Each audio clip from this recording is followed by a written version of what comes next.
L'affaire opposant l'ARAM à l'Association marocaine des pilotes de ligne s'est poursuivie le 11 novembre au tribunal de première instance de Casablanca après les deux premières audiences qui ont eu lieu les 28 octobre et 4 novembre 2020. Lors de cette troisième audience, le juge a opté pour la procédure écrite et a refusé la plaidoirie orale. Le juge qui a l'habilité, donc, de par la loi, de refuser ou d'accepter cette plaidoirie, a décidé que cette procédure serait une procédure écrite tout simplement. Ainsi, nous avons déposé aussi en réplique par rapport aux conclusions du ministère public des conclusions relatives à certains points essentiels, surtout en rapport avec la contradiction entre les statuts de l'association et avec l'article 36 du Dahir des associations, Dahir de 58, ainsi que d'autres éléments relatifs à la primauté, on va dire, ou l'exclusivité des syndicats sur l'exercice de certaines fonctions relatives à ce qu'on appelle, en d'autres termes, l'organisation de certaines relations entre les membres d'une association et éventuellement leurs employeurs.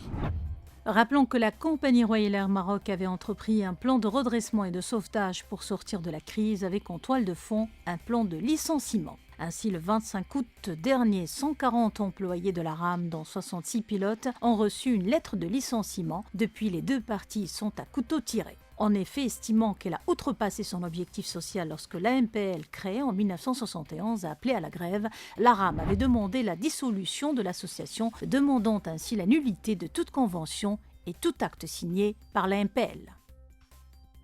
Là, je m'exprime en tant que citoyen marocain, pilote de ligne, ayant exercé au sein de la Compagnie Royale Air Maroc et récemment licencié pour un travail associatif que j'ai effectué pendant plus de 15 ans au sein de l'AMPL. Nous défendons le droit à une représentation des pilotes, surtout que nous sommes une association professionnelle. L'intérêt de la Compagnie Royale Air Maroc et surtout de son management actuel est de suspendre tous les accords qui ont été signés avec les pilotes et les représentants des pilotes depuis presque 40 ans. Nous allons nous retrouver le 25 novembre pour une autre audience qui, j'espère, sera en apport et en harmonie avec la démocratie, avec notre constitution.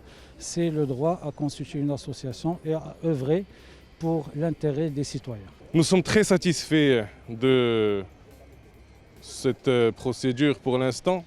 Seul regret, malheureusement, on aurait aimé que le ministère public puisse attendre, qu'on puisse répliquer face à la partie demanderesse avant de pouvoir produire ces conclusions-là, qui sont malheureusement, on va dire, quelque part erronées du fait de la demande qui était elle-même erronée sur pas mal d'éléments et nous avons essayé du mieux de corriger vis-à-vis du tribunal. On attend un délibéré donc pour le 25 novembre 2020 à propos de ce dossier. Nous verrons à ce moment-là ce que le tribunal décidera.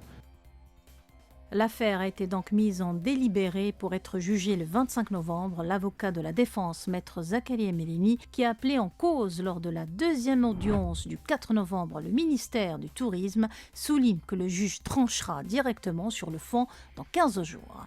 L'AMPL va-t-elle être dissoute en fin de compte? Le suspense reste entier. Affaire à suivre donc.